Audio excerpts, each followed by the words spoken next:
What's up, Soul Family? Coming at you with another collective reading. This one's going to be about if we're kind of like navigating through like religious paradigms and trying to navigate a spiritual awakening or spirituality while confronting and dealing with those. If you want a one-on-one reading, you can directly message me or you can do so at the link in my bio. From there, the first reading's $20, and if it doesn't resonate, I'll simply refund you. You can ask whatever question you want, or I can see what comes out and we can go from there. With that being said, let's jump right in. Like half the dang deck them flew out. Alright, so let's see what comes out.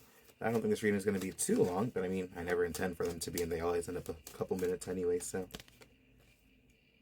So then we have the Nine of Swords. So it makes a lot of sense. Whenever we're like navigating through religious paradigms, we're trying to break free from them, especially ones that come from the Abrahamic faith. They tend to bring a lot of fear and a lot of anxiety because even down to a subconscious level, we are deeply taught that outside of that faith and religion is only straight up deception. It's everything that's going to trick you into basically going to the bad place, hell, or essentially being tormented eternally. So many times when we're trying to even entertain other forms of spirituality or even other paradigms, it can become almost like it feels like dangerous to our mind because of the fact that we are taught that it's something that is not good to do. We're taught that we should avoid this at all costs, essentially. So even as we're navigating through these spiritual paradigms, sometimes we can then end up, because of the fact that we still have some deep levels of like subconscious programming or beliefs, we can end up feeling like stuck or stagnant or kind of like trapped almost. So sometimes we're like, I've heard so many times where people are even like doing like deity work or working with like other gods or goddesses, they have like this fear of being punished, this fear of judgment, this fear of pretty much angering their goddess or their deity and then invoking wrath upon themselves. So many times that comes from the older structures that we're adhering to, or the older Abrahamic faiths where there is like some wrathful, vengeful God that is going to smite you for making a mistake.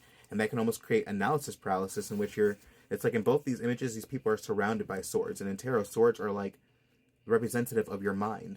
So it's like these people are almost trapped in both these images by their minds and the things that they believe to be true, so to speak. And I get it. It's not necessarily easy at all, especially when you're trying to understand where you relate to spirituality by contrast. But it just takes a little bit of time, discernment, and I say discernment especially because reality is a very fickle construct, and we tend to be able to create reality by what we focus on and what our attention goes to. So there are many things that can be true in countless different realities. It really just depends on what you're aligning to, and that can then also create a lot of anxiety and fear because you're not really sure of what to entertain at that point, or where to go, or what information to start with. Like, so many things become almost overwhelming.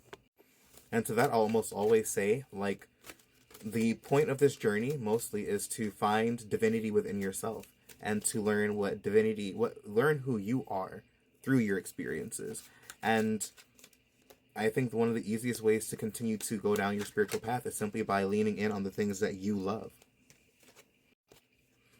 And then so the Seven of Swords, it could be that maybe you feel like you're almost betraying yourself, or you're betraying God, or you're betraying like your higher power by even exploring these concepts. Sometimes it almost feels like it's like you have like this fear of doing wrong by your supposed maker, your supposed creator. But I want to say that like any higher being, especially somebody that would create you, would want you to come to them through your own free will. And that is not a possible thing to do unless you have the free will to then be able to explore and understand and figure out what you need, or I'm sorry, not what you need, but what divinity means to you by contrast of what is out there. You can't figure something out if there's nothing. You can't figure out what something is, or the weight, or the weight of something, if you don't have something to compare it to. Like, if you grew up in a toxic household, you're going to grow up thinking that certain behaviors and certain mentalities and certain things that people do are normal.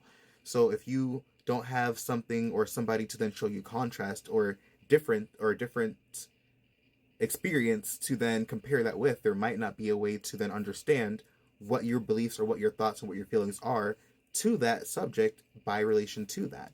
So whenever we are forced to try and figure out what an infinite being, God or divinity is through a narrow lens, it can sometimes create that feeling of us betraying our maker because we're taught that that's such a negative thing. We're taught that we just should not do that at all. And then it leads to essentially just like this attempt to understand something that is so far past what most of us can even conceive of through a very finite lens. And that leads to us pretty much shooting ourselves in the foot trying to figure things out.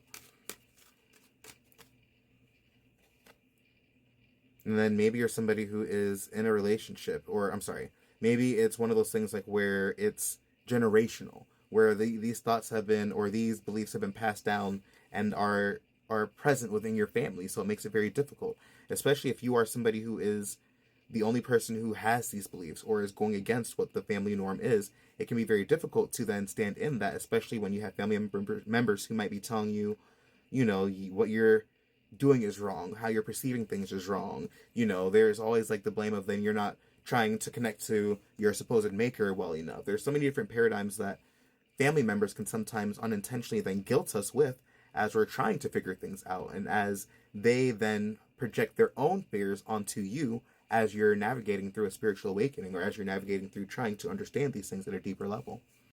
So sometimes this journey is a personal one for that reason, because the people around us might not be at a spot where they're feeling safe enough to even explore these concepts. Sometimes these things quite literally trigger their fight or flight response because they feel as if they are in danger whenever these things are popping up. And then Seven of Wands, exactly. Seven of Wands is like the stand your ground card. So on both ends, it's like they feel the need to defend themselves, but you also, in that exact same right, feel or defend their stance. But you, in that exact same breath, also have the right to stand your ground and stand 10 toes down on what you believe in. It's not to say that you're actively looking for any form of conflict or disagreement or any negativity or anything like that, but it is to say that you are willing to essentially defend the perspectives that you hold, especially if you've had experiences that then allow you to know that there is something better or different out there. For me, one of the things that I try to have people know is mediumship and tarot, it's not like, yeah, there are certain degrees in which we have belief systems that interact with them, but it is an objective thing. Like, I can do a tarot reading for somebody who doesn't believe in it, but my tarot reading will still be accurate. It doesn't matter if they believe in it or not. So while there are certain aspects of the belief system that might intertwine with what tarot is, I will always stand 10 toes down on what I experience and what I know, because of my experiences that have let me know what I know. And not everybody has expansive perspectives or expansive experiences to know that there are different things out there. There's this one analogy, like when a flea is born, it has the ability to jump however many feet. And if you put it into a jar, then it's going to keep on hitting the ceiling, and it's going to think it can only jump after a certain point to the height of the ceiling. And then if you let it out that jar, it's never going to jump past that height because it has no way of knowing that it can jump past that. It's been conditioned to believe that it can only jump a certain height. And I say this to say that we as humans are very much so conditioned to believe that certain things are true, certain things are held within objective reality. There are certain things that we must acknowledge to be objective and black and white, and anything outside of that norm that is then presented is considered to be crazy, dangerous, false, demonic. There's so many different paradigms that come outside of that, or that won't allow us to entertain anything outside of what we've been initially brought up or taught. So I think this is one of the biggest hurdles that comes with accessing spirituality, is learning how to deconstruct. And I'll always recommend this. Going on a deconstruction rant, or not rampage, but yeah, going on a deconstruction rampage and quite literally just looking at deconstruction content. For me, what helped me get out of the Abrahamic faith and mentality was being able to find content that allowed me to see what I was supposedly being taught and what God supposedly wanted me to believe, and then actually hearing why that just didn't make sense, especially when trying to acknowledge that there could be a higher power, and then trying to think about how they would even perceive things.